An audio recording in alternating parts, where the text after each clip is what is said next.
কখনো কি ভেবেছেন শুধু একটি বাড়ি কিনলেই আপনি হয়ে যেতে পারেন অন্য আরেকটা দেশের নাগরিক, তাও আবার কোনো শরণার্থী নন, বিনিয়োগকারী।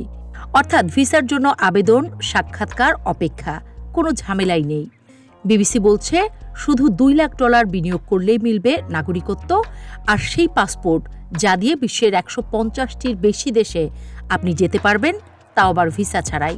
চমকে উঠলেও ঘটনা সত্যি। Antigua and Barbuda, Dominica, Grenada, Saint Kitts and Nevis এবং সেন্ট লুসিয়ার মতো পূর্ব ক্যারিবীয় সাগরের ছোট ছোট দ্বীপ রাষ্ট্রগুলো এখন সেই সুযোগটাই দিচ্ছে।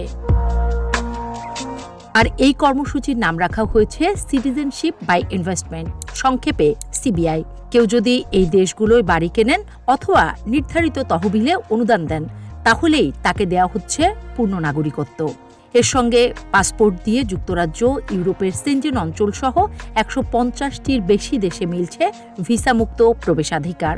কর ব্যবস্থাতেও রয়েছে নানা ছাড়, উত্তরাধিকার কর নেই, মূলধনী মুনাফার উপর কর নেই, এমনকি আয়করেও ছাড় রয়েছে অনেক ক্ষেত্রে।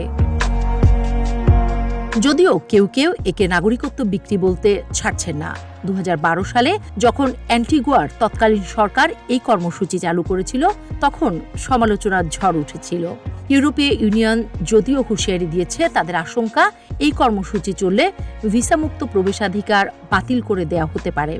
এমন শিথিল নিয়মে অপরাধী, অর্থ পাচারকারী ও কর ফাঁকিবাজরাও নাগরিকত্ব পেয়ে যেতে পারেন বলে আশঙ্কা তাদের।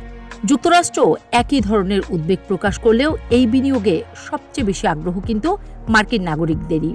সাম্প্রতিক সময়ে যুক্তরাষ্ট্রের রাজনৈতিক অস্থিরতা, বন্দুক সহিংসতা ও সামাজিক অনিশ্চয়তাও এর পেছনে অন্যতম কারণ বলা হচ্ছে।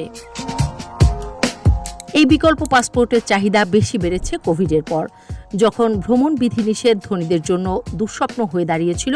সেই সময় থেকেই দ্বিতীয় পাসপোর্ট বা নাগরিকত্বের বিষয়ে বেশ আগ্রহ দেখায় ধনীরা। যদিও এমনকি ক্যারিবীয় অঞ্চলের অন্য কয়েকটি দেশের নেতারাও এই কর্মসূচির নৈতিকতা নিয়ে প্রশ্ন তুলেছেন। সেন্ট ভিনসেন্ট অ্যান্ড গ্রেনাডাইন্সের প্রধানমন্ত্রী রালফ গনসালভেস বলেছেন, নাগরিকত্ব বিক্রির পণ্য হওয়া উচিত নয়। অন্যদিকে সমর্থকরা বলছেন, এসব বিনিয়োগ থেকে প্রাপ্ত অর্থ দিয়ে তাদের দেশের হাসপাতাল, স্কুল, সড়ক তৈরি হচ্ছে। এমনকি পুরো রাষ্ট্রীয় বাজেটের 10 থেকে 30% পর্যন্ত আসছে এই বিনিয়োগ থেকেই বলে দাবি তাদের।